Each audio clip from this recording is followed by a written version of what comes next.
జగన్మాతకు ప్రసాద్ సిద్ధిరస్తు సర్వదా సన్మంగళావాస్తు ఉన్నతోన్నత పదవి అధిరోహణంతో సిద్ధిరస్తు తత్వామస్మి.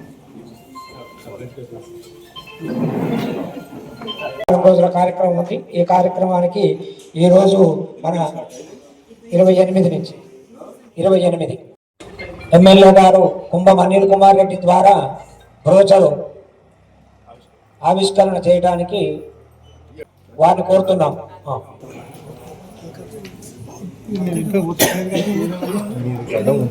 దేవో బృహస్పతి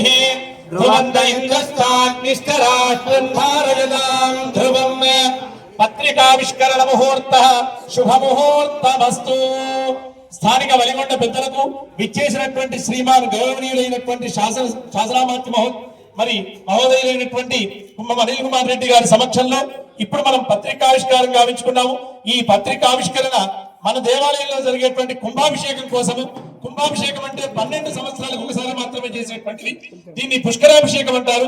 ఈ పుష్కరాభిషేకంలో స్థానికులైనటువంటి అమ్మవారి తోబుట్టువులుగా పిలువబడేటువంటి ప్రతి మహిళ కుల మత వర్గ భేదాలు లేకుండా ప్రతి ఒక్కరూ పాల్గొనాలని ఈ వేదికాముఖంగా పెద్దలందరి సమక్షంలో మిమ్మల్ని ఆహ్వానించడం జరుగుతుంది.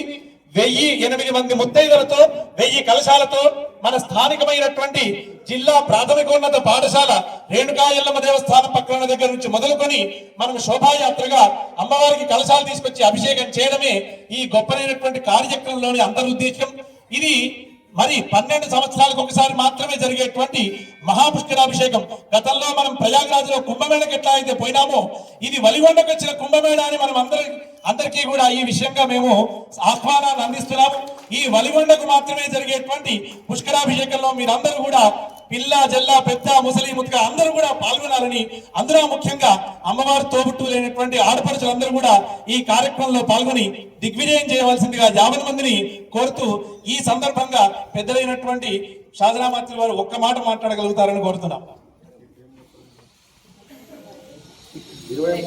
ఒలిగొండ ఏదైతే ప్రసిద్ధిగాంచిన హరిహర త్రిశక్తి క్షేత్ర దేవాలయం 12 సంవత్సరాలు పూర్తి చేసుకున్న సందర్భంగా మరి ఇక్కడ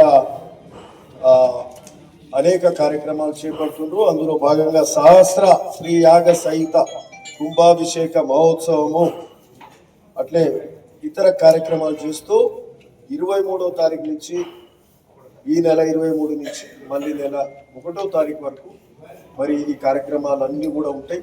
మరి ఇది సో అందరు కూడా మహిళలు పెద్ద ఎత్తున పార్టిసిపేట్ కావాలి, పాల్గొనాలి. ఈ కుంభాభిషేకం మరి ఎల్లమ్మ తల్లి దేవాలయం నుంచి ఇక్కడి వరకు గ్రామంలో ఉన్న మహిళలందరూ కూడా పాల్గొంచుకోవాల్సిందిగా మరి ఆలయ పెద్దలు కోరుతుంటూ చేస్తే మరి ఆ త్రిశక్తి అమ్మవారి అనుగ్రహం మనందరికీ చెప్తాం. ఓకే, థ్యాంక్ యూ, నమస్తే.